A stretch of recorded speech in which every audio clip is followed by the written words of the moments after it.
คนซื้อเลขนี่ใจใหญ่ๆเลยตอนเลขบ่ทันละออกนี่เพิ่นจกเงินซื้อทำอิฐนี่สิซื้อน้อยก็ว่าย่านมันได้เงินน้อยจะได้มันก็ต้องถือกว่าสั่นมาแรงจกใส่หลาย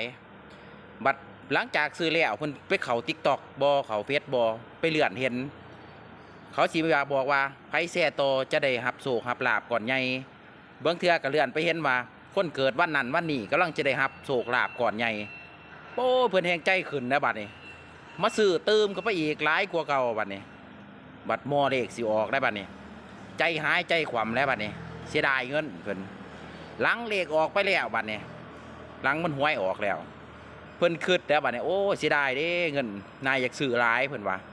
สิบ่ซื้ออีกจักเทื่อสิเศร้าสิบ่ซื้ออีกสิดีสิเด็ดปานใดก็บ่ซื้อเพิ่นว่า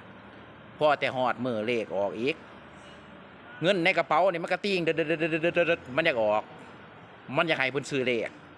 อดบ่ได้ซื้ออีกบางคนบ่ได้พันก็เลื่อนเข้าเฟซเข้า TikTok หาบ่หรือว่าถามผู้นั้นผู้นี้เห็นเลขก็ซื้อก็ตีเป็นเลขเห็นหยังก็ตีเป็นเลขเอาไปเอามาก็ได้ซื้อคือเก่าพวกเจ้าว่าคือข่อยบ่คันแม่นความข่อยก็คอมเมนต์บอกให้เด้อไผเป็นคือข่อยอันนี้นิสัยข่อยดอกว่าอย่าลืมเด้อกดหัวใจกดติดตามกดบันทึกไว้กดแชร์ให้แน่กดใจให้แน่ไผเป็นคือข่อยอันกดให้แน่เด้อ